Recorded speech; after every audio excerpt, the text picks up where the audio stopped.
நம்முடைய பிதாவாகிய தேவனாலும் கர்த்தராகிய இயேசு கிறிஸ்துவினாலும் உங்கள் யாவருக்கும் கிருபையும் சமாதானமும் உண்டாவதாக. இந்த நாளிலும் கூட உங்கள் யாவரையும் நான் இதன் மூலமாய் சந்திப்பதில் மிகவும் மகிழ்ச்சி அடைகிறேன். பரிசுத்த மத்தேயு எழுதின சுவிசேஷம் 3வது அதிகாரம் 3வது வசனம் இப்படியாக சொல்லுகிறது: கர்த்தருக்கு வழியை ஆயத்தப்படுத்துங்கள், அவருக்கு பாதையை செவி பண்ணுங்கள். இந்த இடத்திலே இந்த நாளிலே நாம் யோவான் ஸ்நானகனை குறித்து நாம் பார்க்க இருக்கிறோம். இந்த யோவான் ஸ்நானகனுடைய வாழ்க்கை ஒரு அற்புதமான ஒரு வாழ்க்கை. அது என்னவென்று நான் உங்களுக்கு சொல்ல விரும்புகிறேன். அவருடைய பிறப்பு ஒரு அதிசயமான பிறப்பு. தன்னுடைய பெற்றோருக்கு அவர் வயது சென்ற காலத்திலே அவர் பிறக்கிறார். தன்னுடைய தாயின் வயிற்றில் இருக்கும் பொழுதே பரிசுத்த ஆவியினால் நிரப்பப்பட்டவராக அவர் காணப்படுகிறார் என்று வேதத்திலே நாம் வாசிக்கிறோம். அது மாத்திரமல்ல, இன்றைக்கு நாம் நம்முடைய வாழ்க்கையில் நாம் விரும்புகிற உணவுகளை நாம் உட்கொள்கிறோம், நாம் விரும்புகிற உடைகளை நாம் அணிகிறோம்.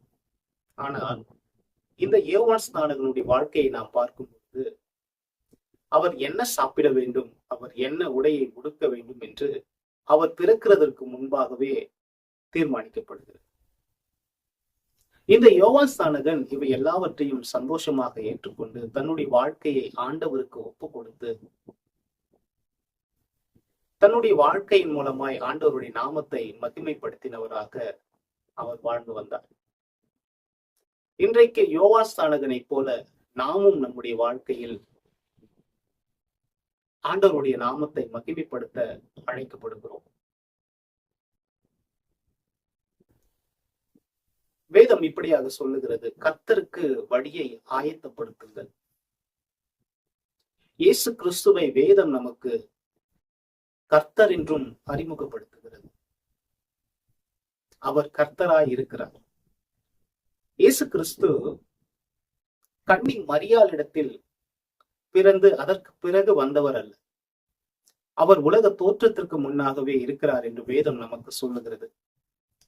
அதை உறுதிப்படுத்துகிற வண்ணமாகத்தான் இந்த இடத்திலே கர்த்தருக்கு வழியை ஆயத்தப்படுத்துங்கள் என்று நாம் வேதத்திலே வாசிக்கிறோம். கிறிஸ்துவுக்குள் பிரியமானவர்களே, அவர் கர்த்தராய் இருக்கிறார். இன்றைக்கு அநேகர் இப்படி சொல்ல நாம் கேட்கிறோம்: இயேசு கிறிஸ்துவும் ஒரு சாதாரண மனிதர் தான் என்று. அவர் சாதாரண மனிதர் அல்ல, அவர் கர்த்தர் என்று வேத வசனம் உறுதியாக நமக்கு சொல்லுகிறது.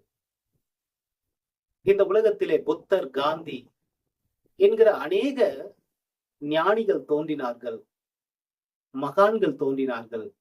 அவர்களைப் போல இயேசு கிறிஸ்துவும் ஒருவர் என்று சொல்கிற காரியங்களை நாம் கேட்டிருப்போம். ஆனால் அது உண்மை அல்ல. ஏனென்றால் இயேசு கிறிஸ்துவினுடைய பிறப்பு ஒரு அற்புதமான பிறப்பு. அவர் கன்னி மரியாளிடத்தில் உற்பவித்து பிறந்தார் என்று வேதத்திலே நாம் வாசிக்கிறோம். இது எப்படி ஆகும் என்று நீங்கள் யோசிக்கலாம். தேவனால் கூடாத காரியம் உண்டோ என்று வேதத்திலே நாம் வாசிக்கிறோம். பிரியமானவர்களே, அதற்கு ஒரு எடுத்துக்காட்டு இந்த யோவான் ஸ்நானகன். தன்னுடைய பெற்றோருக்கு வயதான காலத்தில் அவர் பிறக்கிறார். இப்படி அநேக காரியங்களை நாம் சொல்லிக் கொண்டே போகலாம். இந்த யோவான் ஸ்நானகன் தன்னுடைய வாழ்க்கை முழுவதையும் ஆண்டவருக்கு ஒப்பு கொடுத்து அர்ப்பணிப்போடு வாழ்ந்தவராக காணப்படுகிறார். பள்ளங்கள் எல்லாம் உயர்த்தப்படும் என்றும், மலைகளும் குன்றுகளும் தாழ்த்தப்படும் என்றும், கோணலானவைகள் செம்மையாக்கப்படும் என்றும், கரடு முரடாய் இருக்கிறவைகள் சமமாக்கப்படும் என்றும் அவர் பிரசங்கிக்கிறார். இயேசு கிறிஸ்து என்கிற ஒரு நபர் இந்த உலகத்திற்கு வரப்போகிறார். மேசியா வரப்போகிறார். அவர் இந்த உலகத்தில் வந்த பிறகு அவரை ஏற்றுக்கொள்ளுகிற அத்தனை பேர்களுடைய வாழ்க்கையிலும் இப்படிப்பட்டதான ஒரு நிலை காணப்படும். உயர்ந்தவன் என்றும் இல்லை, தாழ்ந்தவன் என்றும் இல்லை, ஏழை என்றும் இல்லை, பணக்காரன் என்றும் இல்லை. இந்த நிறத்தை உடையவர்கள் வெள்ளை என்றோ கருப்பு என்றோ இல்லை, உயரம் என்றோ குள்ளம் என்றோ இல்லை. இப்படி நாம் அநேக காரியங்களை நாம் சொல்லிக் கொண்டே போகலாம். முக்கியமாக நாம் சொல்ல வேண்டுமானால் ஜாதி, இவன் இந்த ஜாதி, அவன் அந்த ஜாதி, இப்படி ஏற்ற தாழ்வுகள் எல்லாவற்றையும் சமமாக்க, சரியாக்க செவ்வையாக்க ஆண்டவராக இயேசு கிறிஸ்து இந்த உலகத்திற்கு வருகிறார் என்று முன்னதாகவே அறிவித்த ஒரு நபர்தான் இந்த யோவான் ஸ்நானகன். இந்த யோவான் ஸ்நானகனை போல அவர் செய்த காரியங்களை, அவர் செய்த ஊழியங்களை தொடர்ந்து செய்யும்படியாக ஆண்டவர் இன்றைக்கு நம்மை அழைக்கிறார். உங்களை நீங்கள் நேசிக்கிறது போல பிறரையும் நேசியுங்கள்.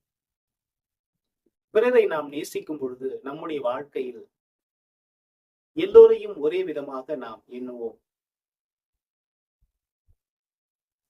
பாரபட்சத்தோடு அல்ல, எல்லோரிடத்திலும் அன்பாகவும் சமாதானமாகவும் நாம் இருப்போம்.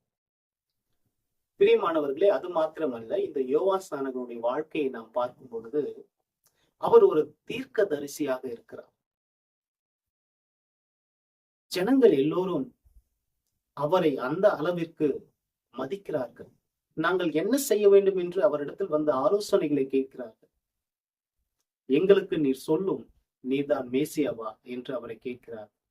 நீர்தான் கிறிஸ்துவா, எங்களுக்கு சொல்லும் என்று கேட்கிறார்கள். அவர் நினைத்திருந்தால் நான் தான் கிறிஸ்து, நான் தான் மேசியா என்று அவர் சொல்லி இருக்கலாம். ஆனால் அவர் சொல்லுகிறார், அவருடைய பாத ரட்சைகளின் வாரை குனிந்து அவிழ்க்கிறதற்கும் நான் பாத்திரன் அல்ல, அதற்கும் நான் தகுதியற்றவன் என்று சொல்லுகிறார். எத்தனை ஒரு தாழ்மையான வார்த்தையை இங்கு நம்மால் பார்க்க முடிகிறது. கர்த்தருக்கென்று ஊழியம் செய்கிறவர்கள் அப்படியாக தங்களுடைய வாழ்க்கையில் தங்களை தாழ்த்தி ஆண்டவரை உயர்த்த வேண்டும்.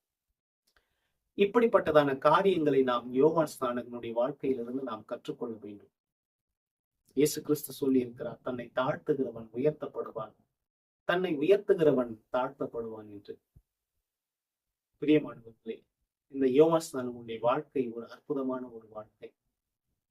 தன்னுடைய வாழ்நாள் முழுவதும் ஆண்டவருக்காக அர்ப்பணிப்போடு ஒப்பு கொடுத்து தன்னுடைய வாழ்க்கையை அவர் வாழ்ந்தவர். அது மாத்திரமல்ல, அநீதிகளை கண்டு பொங்கி எழுந்தவர்.